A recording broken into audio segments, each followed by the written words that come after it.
ਹਰਵਿੰਦਰ ਸਿੰਘ ਚਾਵਲਾ ਇੱਕ ਵਾਰ ਫੇਰ ਤੁਹਾਡੇ ਨਾਲ ਰੂਬਰੂ ਹਾਂ। ਪਿਆਰੇ ਦਰਸ਼ਕੋ, ਜਿਸ ਤਰ੍ਹਾਂ ਕਿ ਇਸ ਵੇਲੇ ਹਰ ਜਗ੍ਹਾ ਤੇ ਪੈਨਿਕ ਦਾ ਮਾਹੌਲ ਹੈ ਕਿ ਯੂਕਰੇਨ ਦਾ ਕੀ ਬਣੇਗਾ।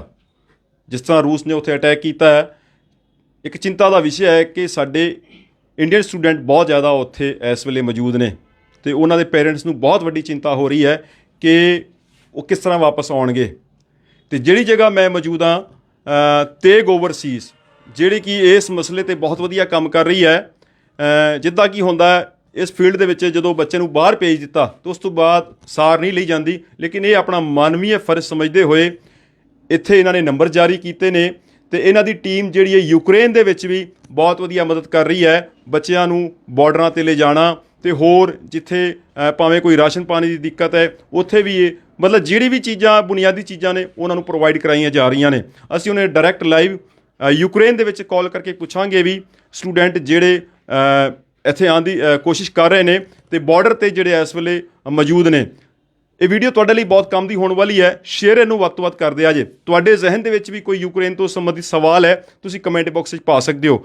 ਅਸੀਂ ਹੁਣ ਇਹਨਾਂ ਦੇ ਨੰਬਰ ਵੀ ਆਪਣੇ ਉੱਤੇ ਜਾਰੀ ਕਰ ਦਿਆਂਗੇ, ਜਿਨ੍ਹਾਂ ਨੂੰ ਭਾਵੇਂ ਇੰਡੀਅਨ ਪੇਰੈਂਟਸ ਜਿਹੜੇ ਹੈਗੇ ਜਿਨ੍ਹਾਂ ਦੇ ਬੱਚੇ ਉੱਥੇ ਫਸੇ ਹੋਏ ਨੇ, ਕਿਸੇ ਤਰ੍ਹਾਂ ਦੀ ਵੀ ਤੁਹਾਨੂੰ ਕੋਈ ਕੰਸਲਟ ਕਰਨੀ, ਕੋਈ ਹੈਲਪ ਦੀ ਲੋੜ ਹੈ, ਤੁਸੀਂ ਇਹਨਾਂ ਨੂੰ ਸੰਪਰਕ ਕਰ ਸਕਦੇ ਹੋ। ਸਭ ਤੋਂ ਪਹਿਲਾਂ ਮੈਂ ਤਾਰੂਫ ਕਰਾ ਦਿਆਂ, ਤੇਗ ਓਵਰਸੀਜ਼ ਜਿਹੜੀ ਬਨਾਰਸ ਦੇ ਵਿੱਚ ਵੀ ਬਹੁਤ ਵਧੀਆ ਕੰਮ ਕਰ ਰਹੀ ਹੈ, ਰੁਦਰਪੁਰ ਦੇ ਵਿੱਚ ਵੀ ਬਹੁਤ ਲੰਮੇ ਸਮੇਂ ਤੋਂ ਆਪਣੀ ਸੇਵਾਵਾਂ ਦੇ ਰਹੀ ਹੈ। ਪੰਕਜ ਜੀ ਮੌਜੂਦ ਨੇ ਜਿਹੜੇ ਸੰਸਥਾਪਕ ਨੇ ਤੇਗ ਓਵਰਸੀਜ਼ ਦੇ। ਇਹਨਾਂ ਦਾ ਸਭ ਤੋਂ ਪਹਿਲਾਂ ਸਵਾਗਤ ਕਰਦੇ हैं, फिर गल्लां बातां सिलसिला शुरू करें जी। नमस्कार जी सर, आपके चैनल पे जितने भी दर्शक हैं उनको सबको मेरा नमस्कार। आज आप आए सर, मैं आज इस आपके चैनल के माध्यम से जो भी यूक्रेन के हालात हैं वो सब क्लियर करूंगा और कैसे हम उनकी मदद कर सकते हैं उस बारे में भी आपको विस्तार से बताऊंगा सर। ਇਸ ਵੀਡੀਓ ਨੂੰ ਸ਼ੇਅਰ ਤੁਸੀਂ ਵੱਧ ਤੋਂ ਵੱਧ ਕਰਦੇ ਆ ਜੇ, ਕਿਉਂਕਿ ਬਹੁਤ ਕੰਮ ਦੀ ਹੋਣ ਵਾਲੀ ਹੈ ਵੀਡੀਓ। ਜਿਨ੍ਹਾਂ ਦੇ ਸਟੂਡੈਂਟ ਯੂਕਰੇਨ ਦੇ ਵਿੱਚ ਫਸੇ ਹੋਏ ਨੇ, ਤਾਜ਼ਾ ਹਾਲਾਤ ਕੀ ਨੇ, ਸਾਰੀ ਗੱਲਬਾਤ ਕਰਾਉਣ ਦੀ ਕੋਸ਼ਿਸ਼ ਕਰਾਂਗੇ ਲਾਈਵ। ਅਸੀਂ ਹੁਣ ਯੂਕਰੇਨ ਵੀ ਗੱਲਬਾਤ ਕਰਨੀ ਹੈ, ਜਿਹੜੇ ਸਟੂਡੈਂਟ ਉੱਥੇ ਫਸੇ ਹੋਏ ਨੇ ਅਤੇ ਇੱਥੇ ਆਉਣ ਦੇ ਲਈ ਜਦੋ ਚਹਿਦ ਵਿੱਚ ਲੱਗੇ ਹੋਏ ਨੇ। ਸ਼੍ਰੀਨਾਥ ਜੀ ਮੌਜੂਦ ਨੇ ਜਿਹੜੇ ਕਿ ਕਾਉਂਸਲਰ ਨੇ, ਤੇਗ ਓਵਰਸੀਜ਼ ਦੇ ਸੀਨੀਅਰ ਲੀਡਰ ਵੀ ਨੇ। ਇਹਨਾਂ ਦੇ ਵੀ ਗੱਲਬਾਤ ਕਰਦੇ ਹਾਂ। ਮੈਮ ਤੁਹਾਡਾ बहुत बहुत स्वागत है जी। शुक्रिया सर। और सर मैं सिख संगत टीवी के आपके दर्शकों का बहुत बहुत स्वागत करती हूँ और हमारी कोशिश रहेगी कि हम सही और ज़्यादा से ज़्यादा जानकारी आपको दे पाएँ आज। बिल्कुल जी। हरमन जी मौजूद ने ਜਿਹੜੇ ਕਿ ਤੇਗ ਓਵਰਸੀਜ਼ ਦੇ MD ਨੇ। ਇਹਨਾਂ ਦੇ ਕੋਲ ਵੀ ਬਹੁਤ ਵਧੀਆ ਜਾਣਕਾਰੀ ਹੈਗੀਆਂ। ਬਹੁਤ ਵਧੀਆ ਕੰਮ ਤੇਗ ਓਵਰਸੀਜ਼ ਵੱਲੋਂ ਕੀਤਾ ਜਾ ਰਿਹਾ ਹੈ। ਇਹਨਾਂ ਦਾ ਵੀ ਵੈਲਕਮ ਕਰਦੇ ਹਾਂ। ਹਰਮਨ ਜੀ ਤੁਹਾਡਾ ਬਹੁਤ ਸਵਾਗਤ ਹੈ। ਬਹੁਤ ਸ਼ੁਕਰੀਆ ਸਿੱਖ ਸੰਗਤ ਉੱਤਰਾਖੰਡ ਨਿਊਜ਼ ਦਾ, ਜਿਹੜਾ ਕਿ ਅੱਜ ਸਾਡੇ ਦਫ਼ਤਰ ਆ ਕੇ ਯੂਕਰੇਨ ਕ੍ਰਾਈਸਿਸ ਤੇ ਜਾਣਕਾਰੀ ਲੈਣ ਆਏ ਨੇ ਤੇ ਕੀ ਅਪਡੇਟਸ ਨੇ ਉਹ ਸਰ ਤੁਹਾਨੂੰ ਅਸੀਂ ਬਿਲਕੁਲ ਦੱਸਾਂਗੇ। ਬਿਲਕੁਲ ਜੀ। ਮੈਂ ਚਾਹੂੰਗਾ ਕਿ ਜਿਹੜੀ ਤੇਗ ਓਵਰਸੀਜ਼ ਉੱਥੇ ਹੈਲਪ ਕਰ ਰਹੀ ਹੈ ਯੂਕਰੇਨ ਦੇ ਕੋਈ ਸਟੂਡੈਂਟ ਦਾ ਤੁਸੀਂ ਨੰਬਰ 'ਤੇ ਲੈ ਕੇ ਗੱਲ ਸਾਨੂੰ ਕਰਾ ਦਿਓ ਕਿ ਤਾਜ਼ਾ ਹਾਲਾਤ ਕੀ ਹੈਗੇ ਆ। ਫਿਰ ਆਪਾਂ ਗੱਲਬਾਤ ਦਾ ਸਿਲਸਿਲਾ ਸ਼ੁਰੂ ਕਰਦੇ ਹਾਂ, ਕਿਉਂਕਿ ਹਰ ਕਿਸੇ ਦੀ ਇੱਕ ਚਿੰਤਾ ਦਾ ਵਿਸ਼ਾ ਹੈ ਕਿ ਯੂਕਰੇਨ ਦੇ ਵਿੱਚ ਜਿਹੜੇ ਸਾਡੇ ਇੰਡੀਅਨ ਸਟੂਡੈਂਟ ਫਸੇ ਹੋਏ ਨੇ ਉਹ ਕਿਸ ਤਰ੍ਹਾਂ ਵਾਪਸ ਆਉਣਗੇ। ਤੇਗ ਓਵਰਸੀਜ਼ ਇਹਦੇ ਵਿੱਚ ਬਹੁਤ ਵਧੀਆ ਅਹਿਮ ਰੋਲ ਨਿਭਾ ਰਿਹਾ ਹੈ ਅਤੇ ਇੱਥੇ ਇਹਨਾਂ ਨੇ ਨੰਬਰ ਜਾਰੀ ਕੀਤੇ ਨੇ। ਇਹਨਾਂ ਦੀ ਟੀਮ ਜਿਹੜੀ ਹੈ ਯੂਕਰੇਨ ਦੇ ਵਿੱਚ ਵੀ ਬਹੁਤ ਵਧੀਆ ਕੰਮ ਕਰ ਰਹੀ ਹੈ ਅਤੇ ਉੱਥੇ ਲਾਈਵ ਅਸੀਂ ਕਾਲ 'ਤੇ ਲੈਣ ਜਾ ਰਹੇ ਹਾਂ ਜਿਹੜੇ ਸਟੂਡੈਂਟ ਇੱਥੇ ਵਾਪਸ ਆ ਰਹੇ ਨੇ। ਹੁਣ ਤੇ ਸਰ ਅਸੀਂ ਹੁਣੇ ਸੰਦੀਪ ਸਟੂਡੈਂਟ ਹੈ ਜਿਹਨੂੰ ਅਸੀਂ ਇਹਨੂੰ ਹਟਾ ਦੇ ਜੀ। ਸੋ ਇਹ ਸਾਡੇ ਨਾਲ ਜੁੜਿਆ ਹੋਇਆ ਜਿਹੜਾ ਯੂਕਰੇਨ ਦੇ ਵਿੱਚ ਸੰਦੀਪ ਜੀ ਕੀ ਹਾਲ ਚਾਲ ਹੈ? ਬਸ ਵਧੀਆ ਅੰਕਲ। ਤੁਸੀਂ ਯੂਕਰੇਨ ਕਿਹੜੀ ਜਗ੍ਹਾ ਤੇ ਹੈਗੇ ਹੋ? ਹਾਂਜੀ, ਯੂਕਰੇਨ ਕਿਹੜੀ ਜਗ੍ਹਾ ਤੇ ਹੈਗੇ ਤੁਸੀਂ ਇਸ ਵੇਲੇ? ਆਪਾਂ ਜੇ ਇਵਾਨੋ ਫ੍ਰੈਂਕਲਿਸ ਕਾ ਫਿਲਹਾਲ ਤੇ ਆਪਾਂ ਰੋਮਾਨੀਆ ਬਾਰਡਰ ਵੱਲ ਜਾਣਦੇ ਆ ਕਿਤੇ ਬੱਸ ਤੇ ਇਸ ਟਾਈਮ ਉੱਥੇ ਦੇ ਹਾਲਾਤ ਕੀ ਹੈਗੇ ਆ? ਇਸ ਵੇ ਇਵਾਨੋ ਦੀ ਗੱਲ ਕਰੀਏ ਤੇ ਇਵਾਨੋ ਜੇ ਫਿਲਹਾਲ ਟੈਂਸ ਮਾਹੌਲ ਹੈ ਅਜੇ ਇੱਥੇ। ਬਾਕੀ ਜੈਟਸ ਵਗੈਰਾ ਤੇ ਨਾਲ ਮਾਰਸ਼ਲ ਲਾਅ ਅਪਲਾਈ ਕੀਤਾ ਗਿਆ ਉੱਥੇ। ਅੱਛਾ। ਤੇ ਕਿ ਯੂਕਰੇਨ ਗਵਰਨਮੈਂਟ ਵੱਲੋਂ ਤੁਹਾਨੂੰ ਪੂਰੀ ਹੈਲਪ ਕੀਤੀ ਜਾ ਰਹੀ ਹੈ? ਰਾਤੀ ਫਿਲਹਾਲ ਕੱਲ ਰਾਤੀ ਜਿਹੜਾ ਜੈਟਸ ਵਗੈਰਾ ਵਾਧੂ ਬਹੁਤ ਉੱਡਣ ਦੇ ਹਨ। ਅੱਛਾ। ਤੇ ਮੌਜੂਦਾ ਹਾਲਾਤ ਕੀ ਹੈਗੇ ਉੱਥੇ ਇਸ ਵੇਲੇ? ਵਗੈਰਾ ਆਲਮੋਸਟ ਕੈਪਚਰ ਕਰ ਰੱਖਿਆ। ਹਾਂਜੀ, ਮੌਜੂਦਾ ਹਾਲਾਤ ਇਸ ਟਾਈਮ ਕੀ ਹੈਗੇ ਜਿਹੜੀ ਜਗ੍ਹਾ ਤੁਸੀਂ ਹੈਗੇ ਹੋ? ਅਸੀਂ ਫਿਲਹਾਲ ਤੇ ਆਪਾਂ ਦੇਖ ਸਕਦੇ ਹੋ ਬੱਸ ਵਿੱਚ ਜਾਣਨੇ ਆਪਾਂ ਚਰਨੇਵਿਸੀ ਰੋਮਾਨੀਆ ਬਾਰਡਰ ਵੱਲ ਜਾਣਨੇ ਆਪਾਂ। ਠੀਕ ਹੈ ਜੀ। ਤੇ ਹਾਂਜੀ, ਬਾਕੀ ਆਪਾਂ ਬਾਰਡਰ ਕ੍ਰਾਸ ਕਰਾਂਗੇ ਹੁਣ। ਉਸ ਤੋਂ ਬਾਅਦ ਆਪਣਾ ਇੰਡੀਅਨ ਐਮਬੈਸੀ ਦੇ ਉੱਤੇ ਡਿਪੈਂਡ ਕਰਦਾ ਕਿ ਕਿਵੇਂ ਸਾਨੂੰ ਇਵੈਕੂਏਟ ਕਰਨਗੇ। ਤੇ ਤੁਹਾਨੂੰ ਮੈਸੇਜ ਵਗੈਰਾ ਆ ਨਹੀਂ ਰਿਹਾ ਇੰਡੀਅਨ ਐਮਬੈਸੀ ਤੋਂ? ਹਾਂਜੀ ਮੈਸੇਜ ਤੇ ਨਹੀਂ, ਆਪਾਂ ਕਾਲ ਕਰਕੇ ਆਪਾਂ ਕੀ ਕਹਿੰਦੇ ਆ ਪੁੱਛਣੇ ਪਏ ਆ ਕਿ ਉੱਥੇ ਦੇ ਕੀ ਸਿਚੁਏਸ਼ਨ ਹੈ, ਉੱਥੇ ਦੀ ਜੋ ਸਿਚੁਏਸ਼ਨ ਹੈ ਸਾਨੂੰ ਉਸੇ ਟਾਈਮ ਦੱਸਦੇ। ਹੈਲਪਲਾਈਨ ਨੰਬਰ ਦਿੱਤੇ ਹੋਏ ਨੇ ਉਹਨਾਂ ਨੇ। ਤੇ ਤੁਹਾਡੇ ਨਾਲ ਕਿੰਨੀਆਂ ਕੁ ਬੱਸਾਂ ਨਾਲ ਜਾ ਰਹੀਆਂ ਨੇ ਤੁਹਾਡੇ? ਬੱਸਾਂ ਇਸ ਸਮੇਂ ਤੇ ਪੂਰਾ ਇਵਾਨੋ ਲਗਭਗ ਆਪਣਾ 3000 ਬੱਚੇ ਨੇ ਆਪਣਾ ਇਵਾਨੋ ਦੇ ਅੰਦਰ। ਠੀਕ ਹੈ। ਸੀਗੇ ਕੀ ਕਹਿੰਦੇ ਆ ਸਾਰੇ ਹੁਣ ਸਾਰੇ ਬੱਸਾਂ ਅੱਜ ਸਾਰੇ ਬੱਸਾਂ ਨੇ ਜਾ ਚੁੱਕੇ ਨੇ ਉੱਥੇ ਰੋਮਾਨੀਆ ਬਾਰਡਰ ਵੱਲ। ਲਗਭਗ ਆਪਾਂ ਕਹਿ ਸਕਦੇ ਹਾਂ 15-16 ਬੱਸਾਂ ਨੇ ਜਿਹੜੀਆਂ ਗਈਆਂ ਨੇ ਅਜੇ। ਤੇ ਇੰਡੀਅਨ ਮੀਡੀਆ ਦੇ ਵਿੱਚ ਬਹੁਤ ਮਾੜੇ ਹਾਲਾਤ ਦੱਸੇ ਜਾ ਰਹੇ ਨੇ ਕਿ ਬਹੁਤ ਮਾੜੇ ਹਾਲਾਤ ਵਿੱਚ ਇਸ ਸਮੇਂ ਯੂਕਰੇਨ ਹੈ। ਤੁਸੀਂ ਇਸ ਸਮੇਂ ਵਾਸਤਵਿਕਤਾ ਕੀ ਹੈਗੀ ਉਸ ਵੇਲੇ ਤੁਸੀਂ ਦੱਸ ਸਕਦੇ ਹੋ? ਅਗਰ ਆਪਾਂ ਗੱਲ ਕਰੀਏ ਇੱਥੇ ਆਪਣੇ ਇਵਾਨੋ ਦੀ, ਤੇ ਅਜੇ ਉੱਥੇ ਸਿਚੁਏਸ਼ਨ ਹੈ ਉਹਦੀ ਹੋਈ ਨੀ ਗੀ, ਅਟੈਕ ਵਗੈਰਾ ਹੋਏ ਨਹੀਂਗੇ। ਲੇਕਿਨ ਆਪਣਾ ਕੀਵ ਵਗੈਰਾ ਖਾਰਕੀਵ ਉੱਥੇ ਤੇ ਅਟੈਕ ਹੁੰਦੇ ਨੇ ਇਸ ਸਮੇਂ। ਸ਼ਾਇਦ ਥੋੜੀ ਜਿਹੀ ਤੁਹਾਡੇ ਇਹਦੇ 'ਚ ਬੈਟਰੀ ਡਾਊਨ ਹੈਗੀ ਆ। ਤੁਹਾਡੇ ਕਈ ਫਰੈਂਡਸ ਵਗੈਰਾ ਆਪਣੇ ਜਿਹੜੇ ਖਾਰਕੀਵ ਵਗੈਰਾ ਬੰਕਰ ਵਿੱਚ ਅਜੇ ਫਸੇ ਹੋਏ ਨੇ ਤੇ ਉਹ ਇਸ ਸਮੇਂ। ਹੈਲੋ, ਤੇਗ ਓਵਰਸੀਜ਼ ਵੱਲੋਂ ਜੋ ਸਾਨੂੰ ਜਾਣਕਾਰੀ ਮਿਲੀ ਹੈ ਕਿ ਤੁਹਾਡੇ ਨਾਲ ਕੰਟੈਕਟ ਕਰਕੇ ਤੁਹਾਨੂੰ ਸਰਵਿਸਿਜ਼ ਦਿੱਤੀਆਂ ਜਾ ਰਹੀਆਂ ਨੇ, ਕੀ ਕਹਿਣਾ ਚਾਹੋਗੇ ਇਹਨਾਂ ਦੇ ਬਾਰੇ?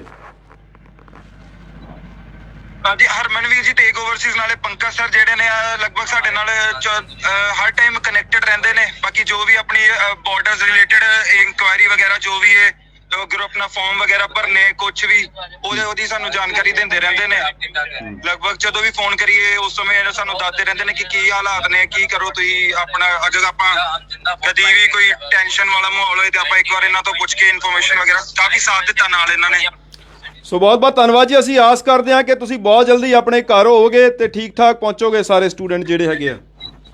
ਹਾਂਜੀ ਹਾਂਜੀ ਹਾਂਜੀ। ਕੁਝ ਜਾਂਦੇ ਜਾਂਦੇ ਕੁਝ ਕਹਿਣਾ ਚਾਹੋਗੇ ਸਾਡੇ ਇੰਡੀਆ ਭਾਰਤੀ ਜਿਹੜੇ ਹੈਗੇ ਆ, ਇਹਨਾਂ ਨੂੰ ਕੁਝ ਕਹਿਣਾ ਪਾਓਗੇ?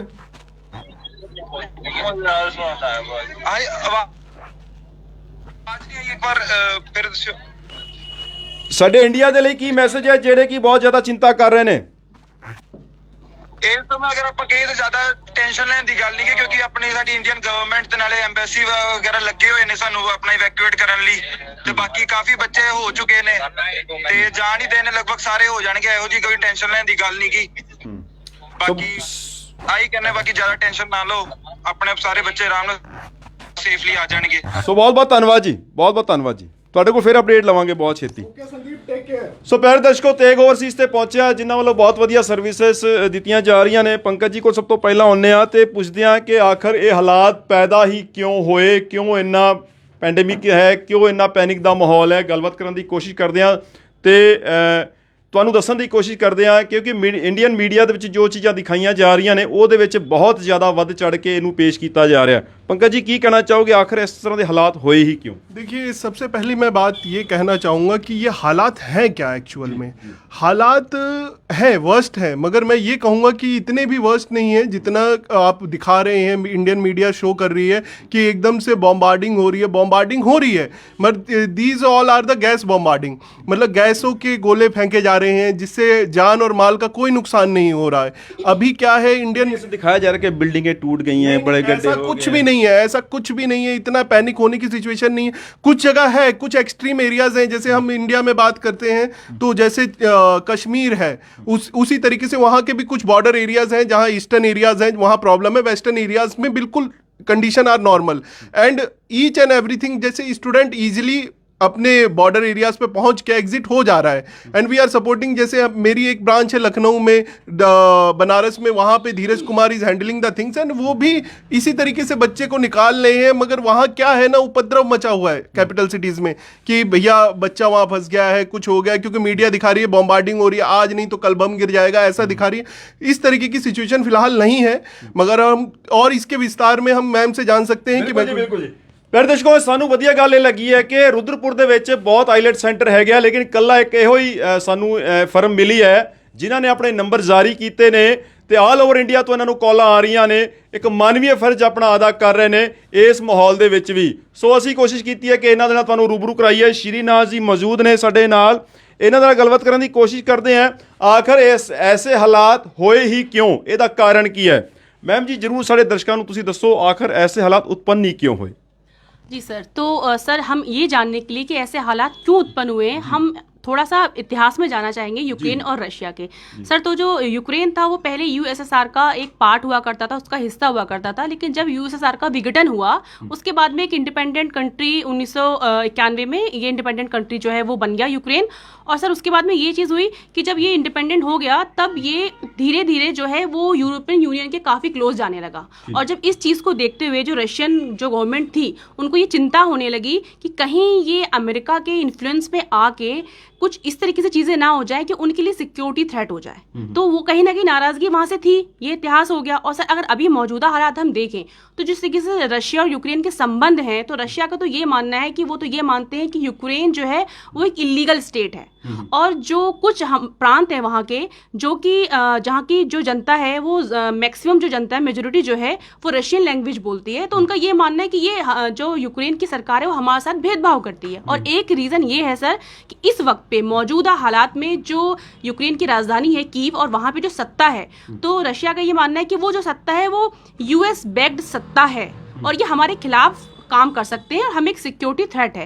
लेकिन सबसे बड़ी परेशानी तब आई जब यूक्रेन ने ये फैसला किया कि वो जो है वो नाटो में शामिल होना चाहता है, वो नाटो का मेंबर बनना चाहता है। और क्योंकि सर अब इस चीज़ से रशिया को ज़्यादा गुस्सा इसलिए आया और ज़्यादा एक तरीके का डर भी इसलिए पैदा हुआ क्योंकि जो नाटो है वो 30 अभी फिलहाल उसमें 30 देश हैं और उनकी एक सैनिक संगठन है सर। और सर इनके पास न्यूक्लियर वेपन्स है, काफ़ी स्ट्रॉन्ग है, काफ़ी पावरफुल है ये। और सर इनका ये है कि अगर ਮੈਂ ਇੱਕ ਗੱਲ ਤੁਹਾਨੂੰ ਟੋਕਣਾ ਚਾਹਾਂਗੇ, ਜੇ ਤੁਸੀਂ ਕਹਿੰਦੇ ਹੋ ਕਿ ਨਾਟੋ ਦਾ ਇਹਦੇ ਵਿੱਚ ਸਟੈਂਡ ਕੀ ਹੋਇਆ, ਫਿਰ ਨਾਟੋ ਯੂਕਰੇਨ ਦੇ ਨਾਲ नहीं है? नहीं सर, एक चीज मैं पहली तो ये चीज है कि अभी तो यूक्रेन ने इच्छा जाहिर की है, अभी वो मेंबर बना नहीं है। अच्छा, जी। और दूसरी चीज ये है कि वो कहीं ना कहीं सपोर्ट में है, जैसे कि जो बाइडेन ने एक स्टेटमेंट दिया कि जिससे कि उन्होंने 1 लाख जो अपने सैनिक हैं वो बॉर्डर पे लगा रखे हैं काफी टाइम से, तो उन्होंने एक स्टेटमेंट दिया कि अगर आपने ऐसा कुछ किया तो हम आप पे आर्थिक सैंक्शन लगा देंगे। और उनकी इस स्टेटमेंट के तुरंत बाद ही जो रशिया की अर्थव्यवस्था थी वो गिरी और उनका स्टॉक एक्सचेंज 40% तक गिर गया सर। तो ये चीजें हुई हैं सर। ਬਿਲਕੁਲ ਜੀ। ਪੰਕਜ ਜੀ ਦਾ ਪ੍ਰਤੀਕਰਮ ਲੈਣਾ ਚਾਹੁੰਦੇ ਆ। ਪੰਕਜ ਜੀ ਇੱਕ ਚੀਜ਼ ਨੂੰ ਮੈਂ ਹਰਮਨ ਜੀ ਤੋਂ ਵੀ ਇੱਕ ਲੈ ਲਾਂ, ਉਸ ਤੋਂ ਬਾਅਦ ਤੁਹਾਡੇ ਕੋਲ ਆਉਣਾ ਕਿਉਂਕਿ ਪਹਿਲਾਂ ਇੱਕ ਪ੍ਰਤੀਕਰਮ ਲੈ ਲਿਆ। ਹਰਮਨ ਜੀ, ਤੇਗ ਓਵਰਸੀਜ਼ ਇਹਦੇ ਵਿੱਚ ਕੀ ਰੋਲ ਅਦਾ ਕਰ ਰਹੀ ਹੈ? ਕਿਉਂਕਿ ਆਮ ਤੌਰ ਤੇ ਅਸੀਂ ਦੇਖਿਆ ਕਿ ਜਿਹੜੇ ਇਸ ਤਰ੍ਹਾਂ ਦੀ ਫਰਮ ਹੁੰਦੇ ਆ ਬਸ ਬੱਚਿਆਂ ਨੂੰ ਬਾਹਰ ਘੱਲ ਦਿੱਤਾ ਤੇ ਉਸ ਤੋਂ ਬਾਅਦ ਕੋਈ ਸਾਰ ਨਹੀਂ ਲਈ ਜਾਂਦੀ, ਲੇਕਿਨ ਮੈਨੂੰ ਜਦੋਂ ਜਾਣਕਾਰੀ ਮਿਲੀ ਕਿ ਤੇਗ ਓਵਰਸੀਜ਼ ਇਹਦੇ ਬਹੁਤ ਵਧੀਆ ਰੋਲ ਅਦਾ ਕਰ ਰਹੀ ਹੈ, ਸਪੈਸ਼ਲ ਅਸੀਂ ਤੁਹਾਡੇ ਕੋਲ ਪਹੁੰਚੇ ਆ। ਤੁਹਾਡੇ ਵੱਲੋਂ ਇਸ ਵੇਲੇ ਕੀ ਮਦਦ ਕੀਤੀ ਜਾ ਰਹੀ ਹੈ, ਭਾਵੇਂ ਇੰਡੀਅਨ ਇੱਥੇ ਜਿਹੜੇ ਪੈਰੈਂਟਸ ਨੇ ਜਾਂ ਉੱਥੇ ਦੇ ਸਟੂਡੈਂਟ, ਜੋ ਸਾਨੂੰ ਜਾਣਕਾਰੀ ਕਿਸੇ ਨੇ ਦਿੱਤੀ ਹੈ ਕਿ ਤੁਸੀਂ ਉੱਥੇ ਵੀ ਤੁਹਾਡੀ ਟੀਮ ਲੱਗੀ ਹੋਈ ਹੈ, ਬੱਚਿਆਂ ਦੀ ਮਦਦ ਕਰ ਰਹੀ ਹੈ।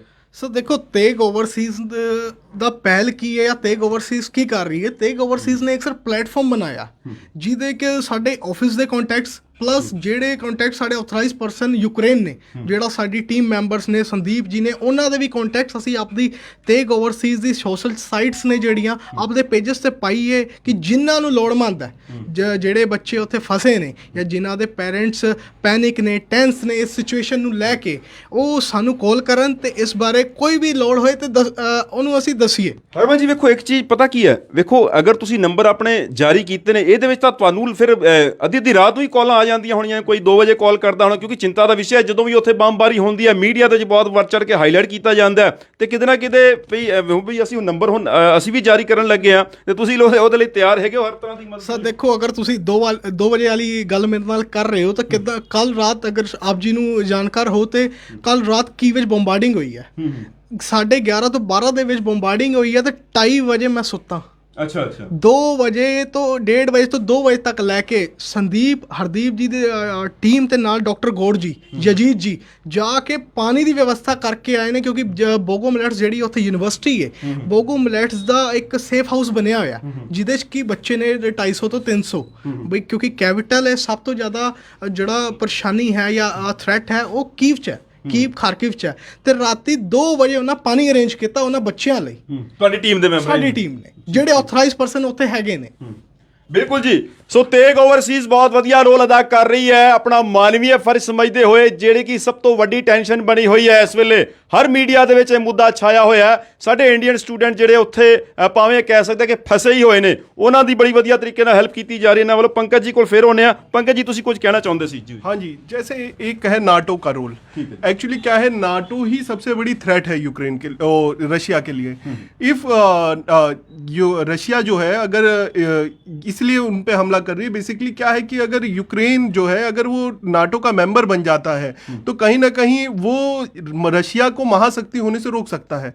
That is the reason. और सेकेंडरी रीजन ये भी है कि वहां जो गैस पाइपलाइन का इशू चल रहा है जर्मनी और रशिया के बीच में, ये इशू भी कहीं ना कहीं यूक्रेन को हानि पहुंचाने के लिए हो रहा है। तो हम ये है, हमारी संस्था ये कहना चाह रही है बेसिकली कि ऐसा नहीं है कि ये डायलॉग से सॉल्व नहीं हो सकता।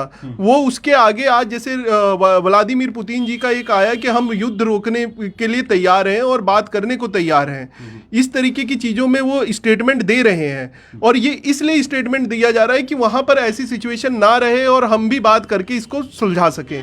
ये मेरा मोटिव था। तो इस तरीके से पैनिक होने की कोई आवश्यकता नहीं है इस समय। ਅੱਛਾ ਇੱਕ ਚੀਜ਼ ਹੋਰ, ਮੀਡੀਆ ਦੇ ਵਿੱਚ ਇੰਨਾ ਜ਼ਿਆਦਾ ਤੁਹਾਨੂੰ ਲੱਗਦਾ ਕਿ ਜ਼ਿਆਦਾ ਦਿਖਾਇਆ ਗਿਆ, ਜਿੰਨੀ ਕੰਡੀਸ਼ਨ ਨਹੀਂ ਸੀ ਉਸ ਤੋਂ ਜ਼ਿਆਦਾ ਦਿਖਾਇਆ ਗਿਆ ਮੀਡੀਆ ਦੇ ਵਿੱਚ? हाँ हाँ हाँ, कारण क्या है ना, देखिए मीडिया के जो बीच में इसलिए ज़्यादा दिखाया जा रहा है, कारण ये है कि एक उपद्रवी है। कुछ लोग ऐसे होते हैं जो डिस्टरबेंस क्रिएट करते हैं जानबूझ के कि वो डेवलपमेंट की बात कहीं हो ना सके। तो मीडिया जो positive as well as negative role दोनों प्ले करता है। अगर सही मीडिया हो, सही इंफॉर्मेशन दे तो कई चीज़ें अच्छी हो जाती हैं, और अगर गलत मीडिया और गलत इंफॉर्मेशन दे तो डिस्टरबेंस क्रिएट कर देती है, और डिस्टरबेंस क्रिएट करने से लॉन्ग टर्म में सबसे बड़ा नुकसान डेवलपमेंट पे होता है। ਬਿਲਕੁਲ ਜੀ। ਸ਼੍ਰੀਨਾਥ ਜੀ ਕੋਲ ਆਉਂਦੇ ਹਾਂ। ਸ਼੍ਰੀਨਾਥ ਜੀ ਤੋਂ ਗੱਲਬਾਤ ਕਰਨ ਦੀ ਕੋਸ਼ਿਸ਼ ਕਰਦੇ ਹਾਂ ਕਿ ਆਖਰ ਇਹ ਹਾਲਾਤ ਕਦੋਂ ਸੁਧਰ ਸਕਦੇ ਨੇ ਕਿ ਨਾ, ਕਿਉਂਕਿ ਇੱਕ ਮੈਸੇਜ ਇਹ ਵੀ ਗਿਆ ਸੀ ਕਿ ਉੱਥੇ ਜਿਹੜੇ ਯੂਕਰੇਨ ਦੇ ਨੇ ਸੈਨਾ ਵਿੱਚ ਜਿਹੜੀ ਭਗੌੜੀ ਸਾਬਤ ਹੋ ਰਹੀ ਹੈ, ਕਹਿ ਰਹੇ ਇਹਦੇ 'ਚ ਸ਼ਾਮਲ ਨਹੀਂ ਹੋਣਾ ਚਾਹੁੰਦੇ। ਸ਼੍ਰੀਨਾਥ ਜੀ ਕੋਲ ਆਉਂਦੇ ਹਾਂ ਤੇ ਇਹਨਾਂ ਦੇ ਨਾਲ ਗੱਲਬਾਤ ਕਰਨ ਦੀ ਕੋਸ਼ਿਸ਼ ਕਰਦੇ ਹਾਂ ਕਿੰਨੀ ਕੁ ਜਾਣਕਾਰੀ ਦੇ ਸਕਦੇ। ਮੈਮ, ਤੁਹਾਨੂੰ ਕੀ ਲੱਗਦਾ ਹੈ ਕਦੋਂ ਹਾਲਾਤ ਇਹ ਠੀਕ ਹੋ ਸਕਦੇ ਨੇ? जी सर, तो मैं ये बताना चाहूँगी, जैसे कि आज ही की मैं अपडेट देना चाहूँगी कि आज यूनाइटेड नेशन सिक्योरिटी काउंसिलिंग में जब वोटिंग हुई इस मुद्दे पर, तो सर मैक्सिमम जो कंट्रीज़ हैं उन्होंने रशिया के खिलाफ वोट किया। लेकिन हुआ क्या कि रशिया ने अपनी वीटो पावर का यूज़ करते हुए ये फैसला पलट दिया। अगर रशिया अपनी वीटो पावर का यूज़ नहीं करते तो ये आज ही सोल्यूशन निकल सकता था। अच्छा, अगर आज ही रशिया वीटो पावर का इस्तेमाल ना करता तो आज ही हालात ठीक हो जाने से? हाँ जी, हम उम्मीद कर सकते थे कि आज से प्रोसेस शुरू हो जाता कि वायलेंस नहीं, जिसकी हम भी निंदा करते हैं कि वायलेंस नहीं होना चाहिए, तो वायलेंस नहीं, लेकिन डायलॉग के थ्रू जो है यूक्रेन और जो रशिया का कॉन्फ्लिक्ट है वो रिजॉल्व हो जाए और हालात जो है वो नॉर्मल हो जाए। रशिया ने कहीं ना कहीं संकेत दे भी दिया है कि अगर रशिया की कुछ शर्तें हैं, अगर वो शर्तें कुछ मान ली जाएं तो हम कह सकते हैं कि जल्द ही हालात नॉर्मल हो सकते हैं। ਬਿਲਕੁਲ ਜੀ। ਪੰਕਜ ਜੀ ਕੋਲ ਫਿਰ ਆਉਂਦੇ ਆ ਤੇ ਪੁੱਛਦੇ ਆ ਯੂਕਰੇਨ ਦਾ ਹੁਣ ਆਉਣ ਵਾਲੇ ਸਮੇਂ ਦੇ ਵਿੱਚ ਭਵਿੱਖ ਕੀ ਹੋਏਗਾ? ਜਿਹੜੇ ਬੱਚੇ ਉੱਥੇ MBBS ਕਰ ਰਹੇ ਨੇ, ਕਿ ਹੁਣ ਉਹਨਾਂ ਦੇ ਮਾਤਾ ਪਿਤਾ ਉਹਨਾਂ ਨੂੰ ਭੇਜਣ ਦੇ ਲਈ ਤਿਆਰ ਹੋਣਗੇ ਜਾਂ ਹੋਰ ਕਿਸ ਤਰ੍ਹਾਂ ਦੀ ਸਿਚੁਏਸ਼ਨ ਆ ਸਕਦੀ ਹੈ? ਪੰਕਜ ਜੀ ਜ਼ਰੂਰ ਤੁਸੀਂ ਦੱਸੋ, ਆਉਣ ਵਾਲੇ ਸਮੇਂ ਦੇ ਵਿੱਚ ਹੁਣ ਕੀ ਹਾਲਾਤ ਹੋ ਸਕਦੇ ਨੇ? ਕਿਉਂਕਿ ਜਿਹੜੇ ਬੱਚੇ ਹੁਣ ਇੱਕ ਵਾਰ ਤਾਂ ਵਾਪਸ ਆ ਰਹੇ ਨੇ, ਉਹਨਾਂ ਤੋਂ ਇੱਕ ਵਾਰ ਤਾਂ ਪੈਨਿਕ ਦਾ ਵਾਲਾ ਮਾਹੌਲ ਹੋਏਗਾ, ਤੇ ਤੁਹਾਨੂੰ ਕੀ ਲੱਗਦਾ फ्यूचर ਚ ਕੀ ਹੋ ਸਕਦਾ? हाँ, मैं आपको इसको बताना चाहूँगा। पहले एक एक करके मैं एक एक सवाल का जवाब देना चाहूँगा। सबसे पहली बात ये है कि जो बच्चे आ रहे हैं वो एक सिचुएशन ऐसी वर्स्ट है, इस वजह से वो आ रहे हैं इंडिया। मगर इसके साथ साथ वो बच्चे इंडिया आने के साथ हमने एक उनकी व्यवस्था करी है। हमने यूनिवर्सिटीज़ के साथ बात करी है, एम्बेसी से प्रेशर डलवा के उनकी ऑनलाइन क्लासेस की व्यवस्था करी है, जिससे उनका एकेडमिक लॉस ना हो। दूसरी चीज़, हमने जो तेग ओवरसीज़ की जो कोचिंग्स रन होती हैं कीव और इवानो में तेग, और उस कोचिंग्स को हमने पूरा डिजिटल प्लेटफॉर्म पे ले आए हैं, जो नेक्स्ट PG की तैयारी करा रही है। और इस तरीके से बच्चे का किसी भी तरीके जो फाइनल ईयर के स्टूडेंट्स हैं उनका एकेडमिक लॉस नहीं होगा। दूसरी चीज़, इंडियन गवर्नमेंट रेगुलरली उनके टच में है कि किस तरीके से हालात सुधर जाएं, स्टेबल हो जाएं। जैसे ही स्टेबल होंगे ऑनलाइन मोड को छोड़ के बच्चे वापस चले जाएंगे। और आप भी जानते हैं कि वर्स्ट सिचुएशन जैसी इटली में आई थी पैंडेमिक में, तो लोगों ने इटली को छोड़ा। जब पैंडेमिक में वहाँ डेथ रेट बहुत बढ़ गया तो इटली छोड़ के इंडिया आए। Now the migrant are in very large scale जो इटली जा रहे हैं। तो उसी तरीके से मुझे उम्मीद है यूक्रेन के हालात ठीक होते ही सारी चीजें नॉर्मल हो जाएंगी और बच्चे वापस मतलब फिर विश्वास जताणगे। बिल्कुल जी। हरमन जी ਕੋਲ ਆਉਂਦੇ ਆ। ਹਰਮਨ ਜੀ, ਡੇਲੀ ਉੱਥੇ ਕਨੈਕਟਡ ਹੈਗੇ ਆ ਯੂਕਰੇਨ ਦੇ ਵਿੱਚ, ਉੱਥੇ ਤਾਜ਼ਾ ਹਾਲਾਤ ਕੀ ਨੇ, ਪਲ ਪਲ ਦੀ ਅਪਡੇਟ ਇਹਨਾਂ ਕੋਲ ਹੁੰਦੀ ਹੈ। ਇਹਨਾਂ ਨਾਲ ਗੱਲਬਾਤ ਕਰਨ ਦੀ ਕੋਸ਼ਿਸ਼ ਕਰਦੇ ਹਾਂ ਕਿ ਜਿਹੜੇ ਉੱਥੇ ਬੱਚੇ ਹੁਣ ਫਸੇ ਹੋਏ ਨੇ ਉਹ ਕਿੰਨਾ ਹਾਲਾਤਾਂ ਦੇ ਵਿੱਚ ਆਉਣਗੇ ਤੇ ਕਿਵੇਂ ਆਉਣਗੇ। ਹਰਮਨ ਜੀ, ਤੁਸੀਂ ਉੱਥੇ ਕਨੈਕਟਡ ਹੈਗੇ ਹੋ ਤੇ ਕੀ ਲੱਗਦਾ ਜਿਹੜੇ ਬੱਚੇ ਉੱਥੇ ਹੁਣ ਇਸ ਟਾਈਮ ਫਸੇ ਹੋਏ ਨੇ, ਇੱਕ ਤਰ੍ਹਾਂ ਫਸੇ ਹੋਏ ਹੀ ਕਹਾਂਗੇ ਕਿ ਉਹ ਹਾਲਾਤ ਜਿਹੜੇ ਇਸ ਤਰ੍ਹਾਂ ਦੇ ਨੇ ਤੇ ਕਿਸ ਤਰ੍ਹਾਂ ਉਹ ਆਉਣਗੇ? ਸਰ ਦੇਖੋ ਇਹ ਕ੍ਰਿਟੀਕਲ ਕੰਡੀਸ਼ਨਸ ਹੈ ਤੇ ਇਹ ਡਿਪੈਂਡ ਕਰਦਾ ਸਿਟੀ ਵਾਈਜ਼। ਜਿੱਦਾਂ ਹੁਣੇ ਤੁਹਾਡੀ ਗੱਲ ਮੈਂ ਸੰਦੀਪ ਨਾਲ ਕਰਾਈ, ਸੰਦੀਪ ਬੱਚਾ ਸੀ ਇੰਟੀਰੀਅਰ ਸਿਟੀ 'ਚ ਇਵਾਨੋ 'ਚ, ਉੱਥੇ ਥ੍ਰੈਟ ਇੰਨਾ ਨਹੀਂ ਸੀਗਾ। ਉਹਨੂੰ ਅਸੀਂ ਕੀ ਕੀਤਾ, ਇਹ ਅੰਬੈਸੀਜ਼ ਦੀਆਂ ਆਫੀਸ਼ੀਅਲ ਸਾਈਟਸ ਨੇ, ਅਸੀਂ ਆ ਪੋਲੈਂਡ ਅੰਬੈਸੀ ਦੇ ਜਿਹੜੇ ਪੋਰਟਲਸ ਨੇ ਪਲੱਸ ਹੰਗਰੀ ਅੰਬੈਸੀ ਦੇ ਪੋਰਟਲਸ ਨੇ, ਆਹ ਦੇ ਕੇ ਉਹਨੂੰ ਹੈਲਪ ਕਰਕੇ ਅੱਗੇ ਸਵੇਰੇ ਅੱਜ 8 ਵਜੇ ਬੱਸ ਕਰਾ ਕੇ ਪੋਲੈਂਡ ਘੱਲਤਾ। ਇੱਥੇ ਗੱਲ ਕਰੀਏ ਅਸੀਂ ਦੂਸਰੀ ਸਿਟੀ ਦੀ ਕੀਵ ਦੀ, ਕੀਵ ਰਾਤ ਵੀ ਹਮਲਾਵਾਰੀ ਹੋਈ ਹੈ। ਹੁਣ ਕੀਵ ਦੇ ਬੱਚੇ ਕੱਢਣੇ ਨੇ, ਸਭ ਤੋਂ ਵੱਡੀ ਗੱਲ ਹੈ ਬੱਚਾ ਤਾਂ ਸਿਰਫ 18 ਤੋਂ 20 ਹਜ਼ਾਰ ਇੰਡੀਅਨ ਸਟੂਡੈਂਟ ਉੱਥੇ ਪੜ੍ਹ ਰਿਹਾ, ਪਰ ਕੱਢਣਾ ਸਰਕਾਰ ਨੇ ਉਹ ਵੀ ਹੈ।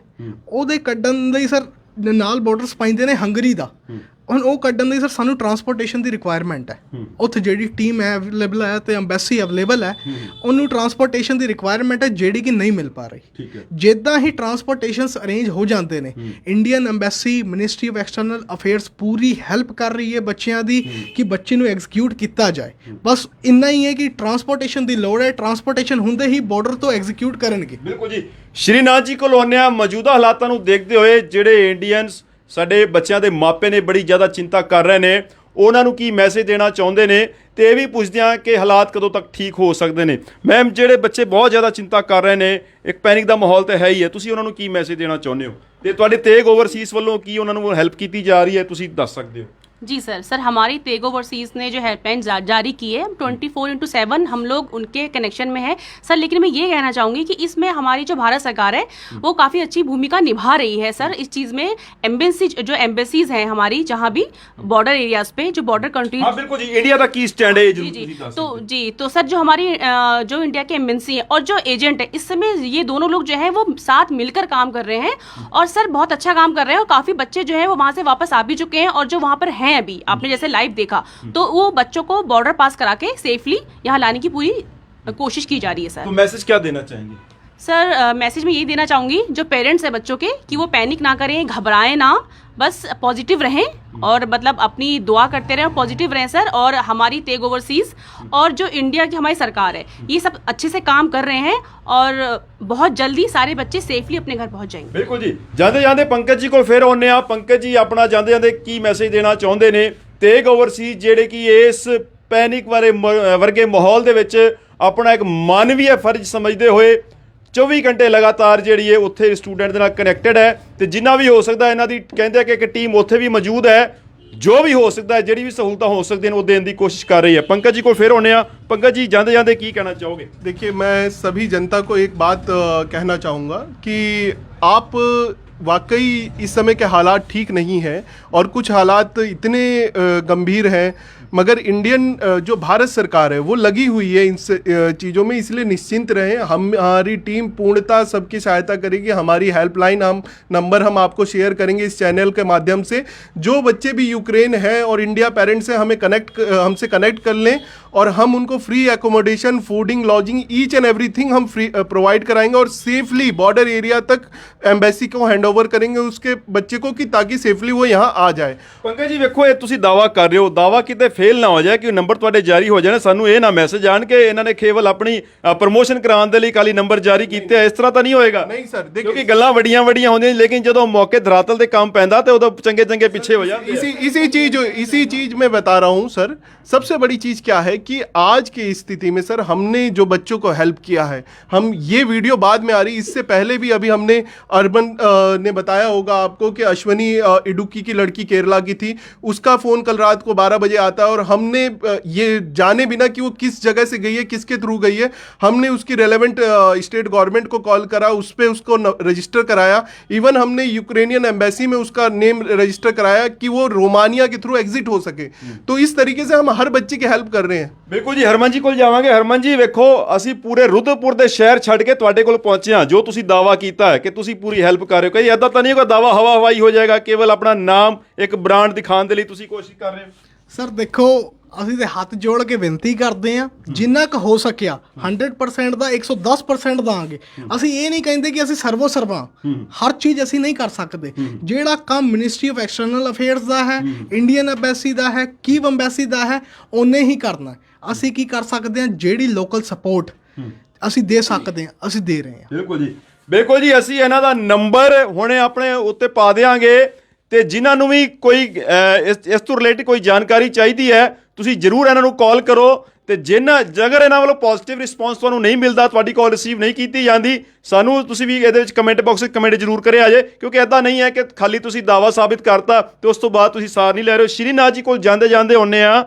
ਸ਼੍ਰੀਨਾਥ ਜੀ, ਇੱਕ ਗੱਲ ਦੱਸੋ, इंडिया का ਇਹਦੇ ਵਿੱਚ ਕੀ स्टैंड है? इंडिया की कर रहा, थोड़ा जा जानते जाए तुसीं। जी जी सर, हमारे जो भारत का स्टैंड है वो फिलहाल अभी न्यूट्रल है और मैं भी उसको पूरा सपोर्ट करती हूँ, क्योंकि सर जिस तरीके से हमने हिस्ट्री में पास्ट में हमने देखा है कि जब 1971 में यूएसए जो था वो अपना 7वां परमाणु बम लेके भारत के ऊपर आया, तो उस वक्त पे रशिया ने हमारी हेल्प की और इसके बाद में छोटी छोटी काफ़ी चीज़ें होती गई जहाँ रशिया ने हमें सपोर्ट किया। जैसे कि हम ये भी देख सकते हैं कि यूनाइटेड नेशन की जो सिक्योरिटी काउंसिल में परमानेंट मेंबर बनने का जो एक हमारा है एम है, हमारी इंडिया परमानेंट मेंबर बनना चाहती है, तो जब जब ये मुद्दा उठा है तो रशिया ने हमेशा भारत को सपोर्ट किया। सर हम इसकी निंदा करते हैं कि वायलेंस नहीं होना चाहिए, लेकिन फिलहाल अभी भारत को अपना इंटरनेशनल रिलेशन को देखते हुए और अपना इंटरेस्ट को देखते हुए न्यूट्रल रहना ही बेहतर है सर। इस समय कैसे न्यूट्रल ही है? हाँ न्यूट्रल है सर, और साइलेंट होकर भी ऑब्जर्व करें, अपने लोगों की मदद करें। जो पीएम मोदी साहब ने शायद उनसे बात की थी, हाँ कि जी। बातचीत के द्वारा इसको जी सर सर वो तो हर एक देश का फर्ज है कि वो उनको ये गाइड करे, उनको ये चीज़ बोले कि आप वायलेंस को छोड़ के डायलॉग पे आएं और डायलॉग के थ्रू आप अपना जो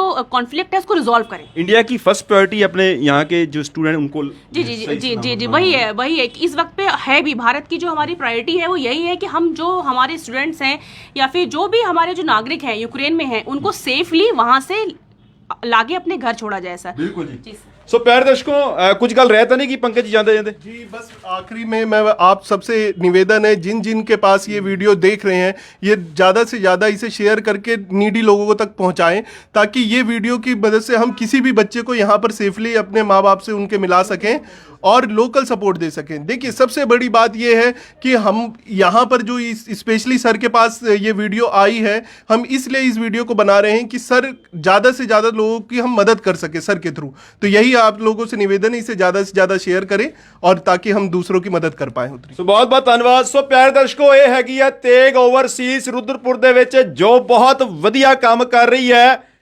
ਇਸ ਇੰਨੇ ਵਰਗੇ ਪੈਨਿਕ ਭਰੇ ਮਾਹੌਲ ਦੇ ਵਿੱਚ ਵੀ ਕਹਿੰਦੇ ਆ ਕਿ 24 ਘੰਟੇ ਇਹਨਾਂ ਦੇ ਫੋਨ ਜਿਹੜੇ ਨੇ ਉਹ ਇਹਨਾਂ ਨੇ ਜਾਰੀ ਕੀਤੇ ਹੋਏ ਨੇ, ਤੇ ਕੋਈ ਵੀ ਇਹਦੇ ਰਿਲੇਟਿਵ ਕੋਈ ਜਾਣਕਾਰੀ ਚਾਹੁੰਦਾ ਤੇ ਇਹਨਾਂ ਦੇ ਨੰਬਰਾਂ ਨਾਲ ਸੰਪਰਕ ਕਰ ਸਕਦਾ ਹੈ। ਜਦੋਂ ਸਾਨੂੰ ਇਹਨਾਂ ਦੀ ਜਾਣਕਾਰੀ ਮਿਲੀ ਹੈ ਤਾਂ ਅਸੀਂ ਸਪੈਸ਼ਲ ਇੱਥੇ ਪਹੁੰਚੇ ਹਾਂ ਤੇ ਇਹਨਾਂ ਦਾ ਰੂਬਰੂ ਕਰਾਉਣ ਦੀ ਕੋਸ਼ਿਸ਼ ਕੀਤੀ ਹੈ। ਉਮੀਦ ਕਰਦਾ ਕਿ ਇਹਨਾਂ ਨੇ ਜਿਹੜੀ ਜਾਣਕਾਰੀ ਦਿੱਤੀ ਹੈ ਤੁਹਾਡੇ ਲਈ ਬਹੁਤ ਕੰਮ ਦੀ ਹੋਣ ਵਾਲੀ ਹੈ। ਹਰਵਿੰਦਰ ਸਿੰਘ ਚਾਵਲਾ ਦੇ ਨਾਲ ਤੁਸੀਂ ਦੇਖ ਰਹੇ ਸੀ मीडिया ग्रुप ਅਤੇ ਸਿੱਖ ਸੰਗਤ ਨਿਊਜ਼ ਦੇ ਲਈ ਇਹ ਲਾਈਵ ਕਵਰੇਜ। ਧੰਨਵਾਦ ਕਰਕੇ ਇੱਥੇ समाप्त करते हैं। पंकज जी ਤੁਹਾਡਾ बहुत बहुत धन्यवाद, ਤੁਸੀਂ बहुत ਵਧੀਆ जानकारी दी है। धन्यवाद सर, और आपका बहुत बहुत धन्यवाद कि आपने इतना बड़ा समाज सेवा का कार्य कर रहे हैं सर, और आपके चैनल के माध्यम से बहुत ही लोगों की मदद हो रही है सर। और मैं चाहूँगा कि सर इस चैनल को बहुत बड़े पैमाने में जाएं जहाँ सच्चाई को एक्सप्लोर करा जा सके, लोग सच्चाई देख सकें। इसीलिए मैं सिख संगत का बहुत बहुत धन्यवाद करता हूँ और हरविंदर सिंह चावला जी का भी बहुत बहुत धन्यवाद करता हूँ कि ऐसा प्लेटफॉर्म इन्होंने बनाया जी। थैंक यू जी। श्रीनाथ जी ਤੁਹਾਡਾ ਬਹੁਤ ਬਹੁਤ ਧੰਨਵਾਦ, ਤੁਸੀਂ ਬਹੁਤ ਵਡਮੁੱਲੀ ਜਾਣਕਾਰੀ ਦਿੱਤੀ ਹੈ। ਸਾਨੂੰ ਲੱਗਦਾ ਹੈ कि ਜਿਹੜੇ पैनिक ਭਰੇ ਮਾਹੌਲ ਉਹਨਾਂ ਨੂੰ बहुत ਇਹਦੇ ਨਾਲ फायदा मिलेगा। जी जी धन्यवाद सर कि आप यहाँ पे आए और आपने इतने इम्पोर्टेंट जो ये भी मुद्दा है इस पे जो है वो सवाल उठाए और लोगों तक जानकारी पहुँचाई सर।